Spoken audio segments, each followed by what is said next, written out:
ಜಾತಿ ಗಣತಿ ವರದಿಯ ಲೆಕ್ಕಾಚಾರಗಳನ್ನ ನಿಮ್ಮ ಮುಂದೆ ಇಡುವಂತಹ ಕೆಲಸವನ್ನ ಗ್ಯಾರಂಟಿ ನ್ಯೂಸ್ ಮಾಡಿರುವಂತದ್ದು. ಎಷ್ಟೆಲ್ಲ ಅನುಮಾನಗಳು ಇಲ್ಲಿ ವ್ಯಕ್ತವಾಗ್ತಾ ಇದೆ ಅನ್ನುವಂತಹ ಕೆಲಸವನ್ನ ನಾವು ಮಾಡಿದೀವಿ. ಯಾವ ರೀತಿಯಾದಂತಹ ಅನುಮಾನಗಳು, ಡೌಟ್ 1 ನಿಂದ ಹಿಡಿದು 9 ಡೌಟ್ಗಳನ್ನ ನಾವು ನಿಮಗೆ ಎಕ್ಸ್ಪ್ಲೈನ್ ಮಾಡುವಂತಹ ಕೆಲಸವನ್ನ ಮಾಡಿದೀವಿ. ಗಂಗೋಡ್ಕರ್ ಒಕ್ಕಲಿಗರಲ್ಲಿ ಕೇವಲ 82,000 ಬಂದಿದ್ದು ಎಷ್ಟರ ಮಟ್ಟಿಗೆ ಸರಿ ಅನ್ನುವಂತಹ ಪ್ರಶ್ನೆಯನ್ನ ನಿಮ್ಮ ಗ್ಯಾರಂಟಿ ನ್ಯೂಸ್ ಮಾಡ್ತಾ ಇರುವಂತದ್ದು. ರಿಪೋರ್ಟ್ ಪ್ರಕಾರ ನಾವು ಮಾತನಾಡ್ತಾ ಇದ್ದೀವಿ. ಇದು ನಮ್ಮ ಅನಿಸಿಕೆ ಅಥವಾ ನಮ್ಮ ಅಭಿಪ್ರಾಯಗಳಲ್ಲ. ಇಲ್ಲಿ ರಿಪೋರ್ಟ್, ಸರ್ಕಾರ ಕೊಟ್ಟಿರುವಂತಹ ರಿಪೋರ್ಟ್ಗಳ ಮೇಲೆ ಸಾಕಷ್ಟು ಅನುಮಾನಗಳು ಕೂಡ ವ್ಯಕ್ತವಾಗ್ತಾ ಇದೆ. ಇನ್ನು ಹಳೆ ಮೈಸೂರು ಭಾಗದಲ್ಲಿ ಗಂಗೋಡ್ಕರ್ ಗೌಡ್ರು ತುಂಬಾ ಜನ ಇದ್ದಾರೆ. ಬೀದಿ ಬೀದಿಗೂ ಕೂಡ ಸಿಗ್ತಾರೆ ಗಂಗೋಡ್ಕರ್ ಗೌಡ್ರು. ಅದೇ ರೀತಿಯಾಗಿ ಹಾಸನದಲ್ಲೂ ಕೂಡ ಗಂಗೋಡ್ಕರ್ ಗೌಡ್ರು ಬೀದಿ ಬೀದಿಗೂ ಸಿಗ್ತಾರೆ. ಆದ್ರೆ ಇಲ್ಲಿ ವರದಿಯಲ್ಲಿ ಸಾಕಷ್ಟು ಏರುಪೇರಾಗಿದೆ. ಯಾಕೆ ಅನ್ನುವಂತಹ ಪ್ರಶ್ನೆಗಳನ್ನ ನಾವು ನಿಮ್ಮ ಮುಂದೆ ಇಡುವಂತಹ ಕೆಲಸವನ್ನ ಮಾಡಿದ್ದೀವಿ. ದೇವೇಗೌಡ ಕುಟುಂಬ, ಡಿ.ಕೆ. ಶಿವಕುಮಾರ್ ಅವರ ಕೂಡ ಕುಟುಂಬ, ಅದೇ ರೀತಿಯಾಗಿ ಎಸ್.ಎಂ. ಕೃಷ್ಣ ಅವರು ಕೂಡ ಗಂಗೋಡ್ಕರ್ ಒಕ್ಕಲಿಗರು. ನಾವು ಬೆಂಗಳೂರನ್ನ ದಾಟ್ತಾ ಇದ್ದಂಗೆ ಒಕ್ಕಲಿಗರ ಸಂಖ್ಯೆಯನ್ನ ನಾವು ಕಾಣ ಸಿಗ್ತೀವಿ. ಅದು ಕೂಡ ಬೆಂಗಳೂರಲ್ಲೂ ಕೂಡ ಇದ್ದಾರೆ ಒಕ್ಕಲಿಗ ಗೌಡ್ರು. ಯಾರನ್ನೇ ಕೇಳಿದಂತಹ ಸಂದರ್ಭದಲ್ಲೂ ಯಾವ ಕ್ಯಾಸ್ಟು? ಒಕ್ಕಲಿಗದಲ್ಲಿ ಯಾವ ಕ್ಯಾಸ್ಟು? ಗಂಗೋಡ್ಕರ್ ಗೌಡ್ರು. ಇನ್ನು ನಾವು ಕನಕಪುರ, ರಾಮನಗರ, ಮಂಡ್ಯ, ಮೈಸೂರು, ಮದ್ದೂರು, ಹಳೆ ಮೈಸೂರು ಭಾಗದಲ್ಲಿ ಎಲ್ಲ ಕೂಡ ಗಂಗೋಡ್ಕರ್ ಗೌಡ್ರು ಇದ್ದಾರೆ. ಆದ್ರೆ ಬರೀ ಕೇವಲ 82,000 ಸಂಖ್ಯೆ ಕೊಡ್ತಾ ಇದ್ದಾರೆ. ಯಾವ ಲೆಕ್ಕಾಚಾರ ಅಂತ?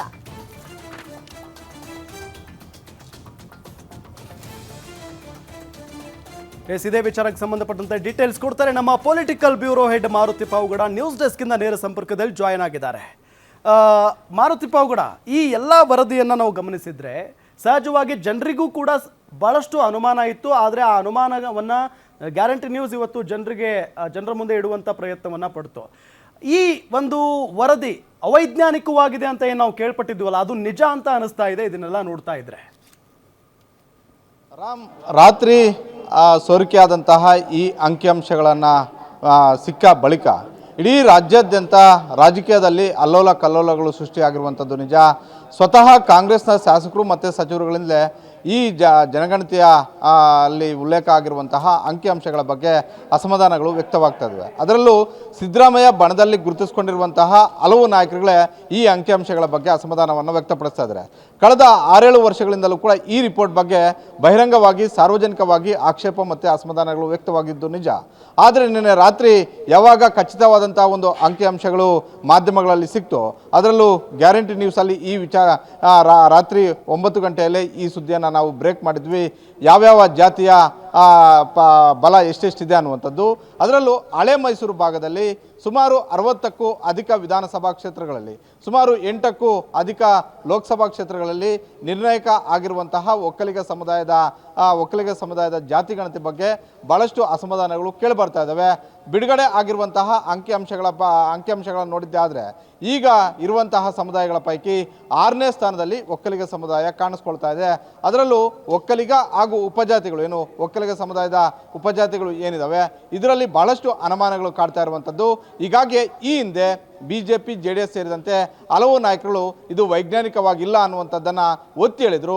ಮೊನ್ನೆ ಕ್ಯಾಬಿನೆಟ್ಟಲ್ಲಿ ಈ ವರದಿ ಮಂಡನೆ ಆದಾಗಲೂ ಕೂಡ KPCC ಅಧ್ಯಕ್ಷರು ಹಾಗೂ DCM ಆಗಿರುವಂತಹ ಡಿ.ಕೆ. ಶಿವಕುಮಾರ್ ಅವರೇ ಬೇರೆ ಪಕ್ಷದವರು ಸೇರಿದಂತೆ ಸಾರ್ವಜನಿಕವಾಗಿ ಈ ವರದಿ ವೈಜ್ಞಾನಿಕವಾಗಿ ಆಗಿಲ್ಲ ಅನ್ನುವಂಥದ್ದನ್ನು ಹೇಳಿದರು. ಆದರೆ ಸಿದ್ದರಾಮಯ್ಯ ಅವರು ಈ ಕಾಪಿಯನ್ನು ಇಟ್ಕೊಂಡು ಎಲ್ಲರೂ ಕೂಡ ಓದ್ಕೊಂಡು ಬಂದು 17ನೇ ತಾರೀಕು ಇದರ ಬಗ್ಗೆ ಸುದೀರ್ಘವಾಗಿ ಚರ್ಚೆ ಮಾಡೋಣ ಅನ್ನುವಂಥ ಒಂದು ಮಾತನ್ನು ಹೇಳಿದರು. ಆದರೆ ರಾತ್ರಿ ಸೋರಿಕೆ ಆಗಿರುವಂಥ ಈ ಅಂಕಿಅಂಶಗಳು ನೋಡಿದ್ದಾದರೆ ಒಕ್ಕಲಿಗರು ಇಷ್ಟು ಕಡಿಮೆ ರಾಜ್ಯದಲ್ಲಿ ಇದ್ದಾರಾ ಅನ್ನುವಂಥ ಒಂದು ಅನುಮಾನಗಳು ಬರುವುದು ನಿಜ. ಅದು ಕೇವಲ ಒಕ್ಕಲಿಗ ಸಮುದಾಯಕ್ಕಷ್ಟೇ ಅಲ್ಲ, ಬೇರೆ ಸಮುದಾಯದವ್ರಿಗೂ ಕೂಡ ಈ ಅನುಮಾನ ಬಂದೇ ಬರುತ್ತೆ. ಯಾಕಂತ ಹೇಳಿದ್ರೆ ಯಾವ ಸಮುದಾಯದ ಅಂಕಿಅಂಶಗಳು ಕೂಡ ಸ್ಪಷ್ಟವಾಗಿ ನಮೂದು ಆಗಿಲ್ಲ ಅನ್ನುವಂಥದ್ದನ್ನು ಸಮುದಾಯದ ಮುಖಂಡರುಗಳು ಹೇಳ್ತಾ ಇದ್ದಾರೆ, ಸಮುದಾಯವನ್ನು ಪ್ರತಿನಿಧಿಸುವಂತಹ ಶಾಸಕರು ಹೇಳ್ತಾ ಇದ್ದಾರೆ, ಸಮುದಾಯದ ನಾಯಕರು ಕೂಡ ಅದನ್ನೇ ಒತ್ತಿ ಹೇಳುವಂಥ ಒಂದು ಕೆಲಸ ಮಾಡ್ತಾ ಇದ್ದಾರೆ. ಈಗಾಗಲೇ ಬಿಜಾಪುರದಲ್ಲಿ ಮಾತನಾಡಿರುವಂತಹ MB ಪಾಟೀಲ್ ಅವರು ಲಿಂಗಾಯತ ಸಮುದಾಯ 1 ಕೋಟಿಗೂ ಅಧಿಕ ಜನಸಂಖ್ಯೆ ಇದೆ ಅನ್ನುವಂಥದ್ದನ್ನು ಹೇಳ್ತಾ ಇದ್ದಾರೆ. ಅದೇ ರೀತಿ ಒಕ್ಕಲಿಗರು ಯಾವುದೇ ಕಾರಣಕ್ಕೂ ಕೂಡ ನಾವು ಕೇವಲ 63 ಲಕ್ಷ ಅಷ್ಟೇ ಇದ್ವಿ ಅಂತ ಹೇಳಿದ್ರೆ ಯಾವುದೇ ಕಾರಣಕ್ಕೂ ಅವರು ಒಪ್ಕೊಳ್ಳೋದಿಲ್ಲ. ಒಕ್ಕಲಿಗ ಸಮುದಾಯದಲ್ಲಿ ಸುಮಾರು 50ಕ್ಕೂ ಅಧಿಕ ಉಪಜಾತಿಗಳು ಬಂದರೂ ಕೂಡ ಹಳೆ ಮೈಸೂರು ಭಾಗದಲ್ಲಿ ಹೆಚ್ಚು ಗುರುತಿಸ್ಕೊಂಡಿರುವಂಥದ್ದು ಗಂಗಟ್ಕರ್ ಆಗಿರ್ಬೋದು, ಮೊರಸ ಒಕ್ಕಲಿಗರಾಗಿರ್ಬೋದು, ಕುಂಚಿಟಿಕ ಒಕ್ಕಲಿಗರಾಗಿರ್ಬೋದು, ಈ ರೀತಿಯಾಗಿ ಹಲವು ಉಪಜಾತಿಗಳಿದ್ದಾವೆ. ಅದೆಲ್ಲವನ್ನೂ ಸೇರಿ ಕೇವಲ ಇವರು ಕೊಟ್ಟಿರುವಂಥ ಅಂಕಿಅಂಶಗಳನ್ನು ಯಾರೂ ಕೂಡ ಒಪ್ಪೋದಕ್ಕೆ ಸಾಧ್ಯವಿಲ್ಲ. ಅದರಲ್ಲೂ ಮೊರಸ ಒಕ್ಕಲಿಗ ಅನ್ನುವಂಥದ್ದೇನಿದೆ, ಇದು ಹಾಸನ ಸೇರಿದಂತೆ, ಮಂಡ್ಯ ಸೇರಿದಂತೆ, ಮೈಸೂರು ಸೇರಿದಂತೆ, ಇದು ಬೆಂಗಳೂರು ಗ್ರಾಮಾಂತರ ಹಾಗೂ ಬೆಂಗಳೂರು ಸೇರಿದಂತೆ ಹಲವು ಜಿಲ್ಲೆಗಳಲ್ಲಿ ಪ್ರಭಾವಿ ಇರುವಂತಹ ಒಂದು ವರ್ಗ. ಜೊತೆಗೆ ಹಲವು ವಿಧಾನಸಭಾ ಕ್ಷೇತ್ರಗಳಲ್ಲಿ ನಿರ್ಣಾಯಕ ಹಂತದಲ್ಲಿರುವಂತಹ ಒಂದು ಸಮುದಾಯ. ಈ ಸಮುದಾಯ ಕೇವಲ ಸಾವಿರಗಟ್ಟಲೆ ಇದೆ ಅನ್ನುವಂಥ ಒಂದು ಮಾಹಿತಿಯನ್ನು ಯಾರು ಒಪ್ಪೋದಕ್ಕೆ ಆಗುತ್ತೆ ಅನ್ನುವಂಥ ಒಂದು ಪ್ರಶ್ನೆಗಳು ಈ ಕ್ಷಣದಲ್ಲಿ ಉಟ್ಕೊಂಡಿರುವಂಥದ್ದು. ಅದ್ರ ಜೊತೆಗೆ ಕಮ್ಮ ಮತ್ತು ಗಂಗಟ್ಕರ್ ಅವರನ್ನು ನಾವು ಕಂಪೇರ್ ಮಾಡ್ಕೊಂಡಿದ್ದಾದರೆ ಕಮ್ಮ ಸಮುದಾಯ ರಾಜ್ಯದಲ್ಲಿ ಇರೋದು ನಿಜ, ಅದರಲ್ಲಿ ಯಾವುದೇ ಅನುಮಾನ ಇಲ್ಲ. ಬೆಂಗಳೂರು ಹಾಗೂ ಬೆಂಗಳೂರು ಗ್ರಾಮಾಂತರ ಸೇರಿದಂತೆ ಎಲ್ಲಿ ಆಂಧ್ರ ಪ್ರದೇಶ ಗಡಿ ಹೊಂದ್ಕೊಂಡಿದೆಯೋ ಅದು ಚಿಕ್ಕಬಳ್ಳಾಪುರ ಆಗಿರ್ಬೋದು, ಕೋಲಾರ ಆಗಿರ್ಬೋದು, ಚಿತ್ರದುರ್ಗ ಆಗಿರ್ಬೋದು, ಬಳ್ಳಾರಿ ಆಗಿರ್ಬೋದು, ರಾಯಚೂರು ಆಗಿರ್ಬೋದು, ಆಂಧ್ರ ಪ್ರದೇಶ ಹಾಗೂ ತೆಲಂಗಾಣದ ಗಡಿ ಹೊಂದಿಕೊಂಡಿರುವಂತಹ ವಿಧಾನಸಭಾ ಕ್ಷೇತ್ರಗಳಲ್ಲಿ ಕಮ್ಮ ಮತ್ತು ರೆಡ್ಡಿ ಸಮುದಾಯ ಇರುವಂಥದ್ದು ನಿಜ.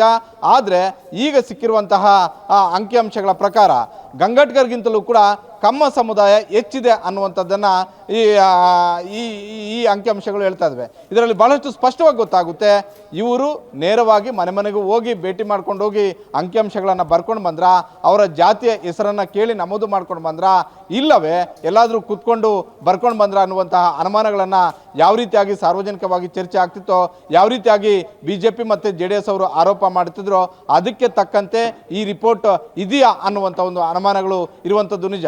ಹಾಗಂದ ಮಾತ್ರಕ್ಕೆ ಕೇವಲ ಇಂಥದ್ದೊಂದು ಆರೋಪ ಈ ಕಾಂತರಾಜ್ ಮತ್ತು ಜಯಪ್ರಕಾಶ್ ಹೆಗ್ಡೆ ಅವರ ವರದಿ ಮೇಲೆ ಅಷ್ಟೇ ಬಂದಿದೆ ಅಂತ ಹೇಳಿದ್ರೆ, ಈ ಹಿಂದೆ ಹಲವು ವರದಿಗಳು ಕೊಟ್ಟಾಗಲೂ ಕೂಡ ಅದಕ್ಕೆ ಇಂಥದ್ದೇ ಆರೋಪಗಳು ಬಂದಿದ್ದಾವೆ. ಅದು ಬೇರೆ ಈ ಹಿಂದೆ ರವಿವರ್ಮ ಕುಮಾರ್ ಕೊಟ್ಟಂತಹ ವರದಿ ಆಗಿರ್ಬೋದು, ಅದಕ್ಕೂ ಮೊದಲು ದ್ವಾರಕನಾಥ್ ಕೊಟ್ಟಂತಹ ವರದಿ ಆಗಿರ್ಬೋದು, ಅದಕ್ಕೂ ಮೊದಲು ಮಿಲ್ಲರ್ ಆಯೋಗದಿಂದ ಹಿಡಿದು ದೇವರಾಜ ಅರಸು ಅವರ ಕಾಲದಲ್ಲಿ ಕೊಟ್ಟಂತಹ ಹಲವು ವರದಿಗಳಾಗಿರ್ಬೋದು, ಆವನೂರು ವರದಿ ಆಗಿರ್ಬೋದು, ಇಂಥದ್ದೇ ಆರೋಪಗಳು ಬಂದಿದ್ದರೂ ಕೂಡ ಆದರೆ ಈಗ ಸಿದ್ದರಾಮಯ್ಯ ಅವರ ಕಾಲದಲ್ಲಿ ಕೊಟ್ಟಂತಹ ಕಾಂತರಾಜ್ ಹಾಗೂ ಜಯಪ್ರಕಾಶ್ ಹೆಗ್ಡೆ ಅವರು ಕೊಟ್ಟಂಥ ಒಂದು ರಿಪೋರ್ಟ್ ಏನಿದೆ, ಈ ರಿಪೋರ್ಟ್ ಪ್ರಬಲ ಸಮುದಾಯಗಳು ಏನು ವಿರೋಧ ಮಾಡ್ತಾ ಇದ್ವು ಅದಕ್ಕೆ ತಕ್ಕಂತಹ ರೀತಿಯಲ್ಲಿ ಅಂಕಿಅಂಶಗಳನ್ನು ಕೊಟ್ಟಿದ್ದಾರೆ.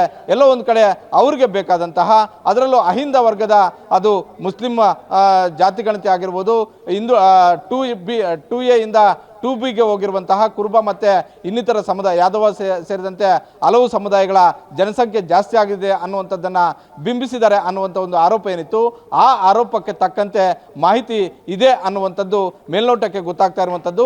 ಒಂದಂತೂ ಸ್ಪಷ್ಟ, ಹಳೆ ಮೈಸೂರು ಭಾಗದಲ್ಲಿ 60ಕ್ಕೂ ಹೆಚ್ಚು ವಿಧಾನಸಭಾ ಕ್ಷೇತ್ರದಲ್ಲಿ ತಮ್ಮದೇ ಆದಂತಹ ವೋಟ್ ಬ್ಯಾಂಕನ್ನು ಹೊಂದಿರುವಂತಹ ಈ ಒಕ್ಕಲಿಗ ಸಮುದಾಯದ ಜನಸಂಖ್ಯೆ ಬಹಳಷ್ಟು ಕಡಿಮೆ ಆಗಿದೆ ಅನ್ನುವಂಥ ಒಂದು ಆಕ್ಷೇಪ ಮತ್ತು ಆಕ್ರೋಶ ಈ ಕ್ಷಣದಲ್ಲಿ ವ್ಯಕ್ತವಾಗ್ತಾ ಇದೆ. ಒಟ್ಟಾರೆ ಒನ್ಲೈನಲ್ಲಿ ನಾವು ಹೇಳೋದೇ ಆದರೆ ಏನಂತ ಹೇಳ್ಬೋದು ಅಂತ ಹೇಳಿದ್ರೆ, ಈ ಜಾತಿ ಗಣತಿ ಅಂಕಿಅಂಶಗಳು ಸೋರಿಕೆ ಆಗಿರೋದ್ರಿಂದ ಇದು ಬಹುತೇಕ ನಾಡಿದ್ದು 17ನೇ ತಾರೀಕು ಏನು ಕ್ಯಾಬಿನೆಟ್ ನಡೆಯುತ್ತೆ, ಆ ಕ್ಯಾಬಿನೆಟಲ್ಲಿ ಯಾರೂ ಕೂಡ ಒಪ್ಪೋದಿಲ್ಲ. ಅದು DK ಶಿವಕುಮಾರ್ ಸೇರಿದಂತೆ ಹಲವು ಪ್ರಬಲ ಸಮುದಾಯಕ್ಕೆ ಸೇರಿದಂತಹ ಸಚಿವರುಗಳು, ಅದು ಲಿಂಗಾಯತ ಸಮುದಾಯಕ್ಕೆ ಸೇರಿದಂಥ ಸಚಿವರುಗಳಾಗಿರ್ಬೋದು, ಒಕ್ಕಲಿಗ ಸಮುದಾಯಕ್ಕೆ ಸೇರಿದಂಥ ಸಚಿವರುಗಳಾಗಿರ್ಬೋದು, ಸಹಜವಾಗಿ ಆಕ್ಷೇಪವನ್ನು ವ್ಯಕ್ತಪಡಿಸ್ತಾರೆ. ಸಾರ್ವಜನಿಕವಾಗಿ ಆಕ್ರೋಶ ಮತ್ತು ಅಸಮಾಧಾನಗಳು ವ್ಯಕ್ತವಾಗೇ ಆಗ್ತವೆ. ಕೆಲವರು ಬೀದಿಗಿಳಿದು ಪ್ರತಿಭಟನೆಗಳನ್ನು ಮಾಡಬಹುದು. ಹೀಗಾಗಿ ಈ ರಿಪೋರ್ಟ್ ಅನ್ನ ಅಷ್ಟು ಸುಲಭವಾಗಿ ರಾಜ್ಯ ಸರ್ಕಾರ ಜಾರಿ ಮಾಡುತ್ತೆ ಅನ್ನುವಂಥದ್ದನ್ನು ಮಾತ್ರ ಈ ಕ್ಷಣದಲ್ಲಿ ಹೇಳೋದಕ್ಕೆ ಆಗೋದಿಲ್ಲ. ಒಟ್ಟಾರೆ ಸಿದ್ದರಾಮಯ್ಯ ಅವರಿಗೆ ಈ ಅಂಕಿಅಂಶಗಳು ಸೋರಿಕೆ ಆಗ್ಬೇಕು ಅನ್ನುವಂತಹ ಒಂದು ಇಚ್ಛೆ ಇತ್ತು ಅನ್ಸುತ್ತೆ. ಯಾಕೆಂದ್ರೆ ಈ ಅಂಕಿಅಂಶಗಳು ಒಂದು ಸಮುದಾಯದ ಓಲೈಕೆಗಾಗಿ ಈ ನಿರ್ಧಾರಕ್ಕೆ ಬಂದ್ಬಿಡ್ತಾ ಸರ್ಕಾರ ಅನ್ನುವಂತಹ ಒಂದು ಪ್ರಶ್ನೆ. ಇನ್ನೊಂದು ವಿಚಾರ ಏನಂದ್ರೆ, ಪ್ರತಿಪಕ್ಷದ ನಾಯಕರು ಕೂಡ ಈಗಾಗಲೇ ಆಕ್ರೋಶವನ್ನು ವ್ಯಕ್ತಪಡಿಸ್ತಾ ಇದ್ದಾರೆ ಈ ಒಂದು ರಿಪೋರ್ಟ್ ಅನ್ನ ನೋಡಿ. ಹಾಗಾದ್ರೆ ಮುಂದಿನ ದಿನಗಳಲ್ಲಿ ಏನು ಮಾಡಬಹುದು ಒಕ್ಕಲಿಗರ ಸಮುದಾಯ ಅಂತ? ರಮ್ಯಾ, ಖಂಡಿತವಾಗಿಯೂ ಒಕ್ಕಲಿಗ ಸಮುದಾಯ ನಿನ್ನೆ ರಾತ್ರಿ ಸೋರಿಕೆ ಆದಂತಹ ಈ ಅಂಕಿಅಂಶಗಳ ಆ ಕ್ಷಣದಿಂದಲೂ ಕೂಡ, ಅದು ಒಕ್ಕಲಿಗ ಸಮುದಾಯದ ನಾಯಕರುಗಳು ಸೇರಿದಂತೆ ಒಕ್ಕಲಿಗರ ಸಂಘವೂ ಕೂಡ ಇದನ್ನು ಖಂಡನೆ ಮಾಡಿದೆ. ಇದನ್ನು ಯಾವುದೇ ಕಾರಣಕ್ಕೂ ನಾವು ಒಪ್ಪೋದಿಲ್ಲ, ಈ ವರದಿಯನ್ನು ಜಾರಿ ಮಾಡೋದಕ್ಕೂ ಕೂಡ ಬಿಡೋದಿಲ್ಲ ಅನ್ನುವಂಥದ್ದನ್ನು ಹೇಳಿದ್ದಾರೆ. ಕೇವಲ ಒಕ್ಕಲಿಗ ಸಮುದಾಯ ಅಂತ ಅಷ್ಟೇ ಅಲ್ಲ, ಆದರೆ ಒಕ್ಕಲಿಗರು ಹೆಚ್ಚು ಆಕ್ರೋಶಗೊಂಡಿದ್ದಾರೆ. ಯಾಕಂತ ಹೇಳಿದ್ರೆ ಈ ತೋರಿಸಿರುವಂತಹ ಅಂಕಿಅಂಶಗಳ ಪ್ರಕಾರ ಒಕ್ಕಲಿಗರು ಈಗ 6ನೇ ಸ್ಥಾನದಲ್ಲಿ ಇದ್ದಾರೆ ರಾಜ್ಯದಲ್ಲಿ ಅನ್ನುವಂಥ ಒಂದು ರೀತಿಯಲ್ಲಿದೆ. ಆದರೆ ಈ ಜಾತಿ ಗಣತಿಯನ್ನು ಅಷ್ಟು ಸುಲಭವಾಗಿ ಅಂಗೀಕಾರ ಮಾಡೋದಕ್ಕೆ ಜಾರಿ ಮಾಡೋದಕ್ಕೆ ಸಹಜವಾಗಿ ಕಾಂಗ್ರೆಸ್ ಸರ್ಕಾರದಲ್ಲಿರುವಂತಹ ಸಚಿವರುಗಳು ಮತ್ತು ಶಾಸಕರು ಕೂಡ ಬಿಡೋದಿಲ್ಲ. ಜೊತೆಗೆ ಕೇವಲ ಒಕ್ಕಲಿಗ ಸಮುದಾಯದ ಶಾಸಕರು ಸಚಿವರು ಅಷ್ಟೇ ಅಸಮಾಧಾನ ಅಲ್ಲ, ಬೇರೆ ಬೇರೆ ಸಮುದಾಯದ ಸಚಿವರುಗಳು ಮತ್ತು ಶಾಸಕರುಗಳ ಅಸಮಾಧಾನವೂ ಕೂಡ ಇದೆ. ಯಾಕಂತ ಹೇಳಿದ್ರೆ ಅವರು ಹೇಳ್ತಾ ಇರುವಂಥ ಒಂದು ಮಾಹಿತಿಯ ಪ್ರಕಾರ ಈಗ ಲಿಂಗಾಯತ ಸಮುದಾಯವನ್ನು ತೆಗೆದುಕೊಂಡ್ರೆ ನಾವು 1 ಕೋಟಿಗೂ ಅಧಿಕ ಸಮುದಾಯ ಇದೆ ಅನ್ನುವಂಥದ್ದನ್ನು ಹೇಳ್ತಿದ್ದಾರೆ. ಅದೇ ರೀತಿ ಮುಸ್ಲಿಂ ಸಮುದಾಯದ ಒಂದು ಆಸುಪಾಸು ಇದ್ದರೂ ಕೂಡ ಅವರು ಇನ್ನಷ್ಟು ಹೆಚ್ಚಿದ್ವಿ ಅನ್ನುವಂಥದ್ದು.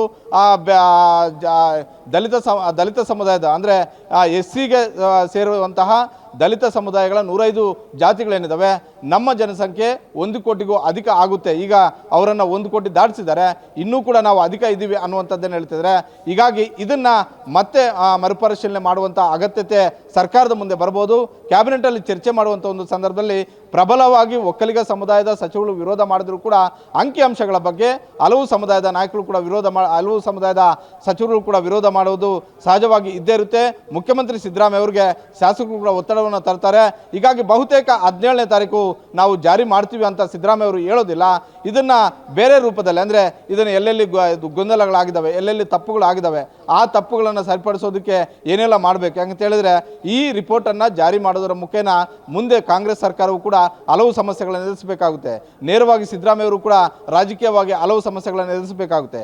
ಈ ಎಲ್ಲವನ್ನೂ ಕೂಡ ಲೆಕ್ಕಾಚಾರ ಹಾಕ್ಕೊಂಡು ಸಿದ್ದರಾಮಯ್ಯ ಅವರು 17ನೇ ತಾರೀಕು ಒಂದಷ್ಟು ವರ್ಕೌಟನ್ನು ಮಾಡ್ಬೋದು. ಆದರೆ ಸಿದ್ದರಾಮಯ್ಯ ಅವರಿಗೆ ಇದ್ದಂತಹ ಸಿದ್ದರಾಮಯ್ಯ ಅವರ ಟೀಮಲ್ಲಿ ಚರ್ಚೆ ಆಗ್ತಿದ್ದದ್ದು ಏನಂತ ಹೇಳಿದ್ರೆ ಇದನ್ನು ಸಾರ್ವಜನಿಕವಾಗಿ ಬಿಡಬೇಕು, ಸಾರ್ವಜನಿಕರಲ್ಲಿ ಯಾವ ರೀತಿಯಾಗಿ ಅಭಿಪ್ರಾಯಗಳು ವ್ಯಕ್ತವಾಗ್ತವೆ ಅನ್ನುವಂಥದ್ದನ್ನು ನೋಡಬೇಕು.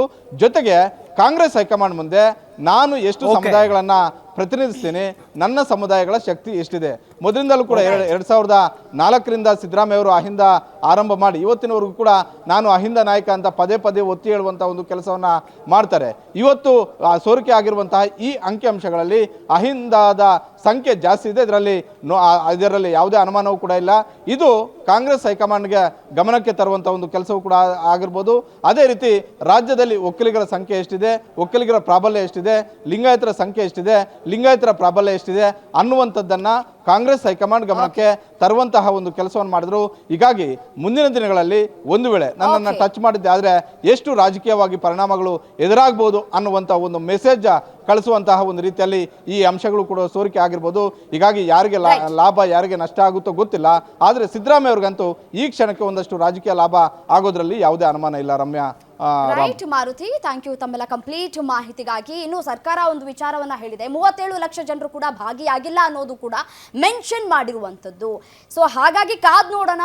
ಇದೇ 17ರಂದು ಸಂಪುಟ ಸಭೆಯನ್ನ ಕೂಡ ಕರೆದಿದ್ದಾರೆ, ಅವತ್ತು ಏನಾಗತ್ತೆ ಅನ್ನೋದು ಕೂಡ ಗೊತ್ತಾಗತ್ತೆ. ಇದಾಗಿದೆ ಹೊತ್ತಿನ ವಿಶೇಷ. ನೋಡ್ತಾ ಇರಿ ಗ್ಯಾರಂಟಿ ನ್ಯೂಸ್, ಸುದ್ದಿ ಖಚಿತ, ನ್ಯಾಯ ನಿಶ್ಚಿತ.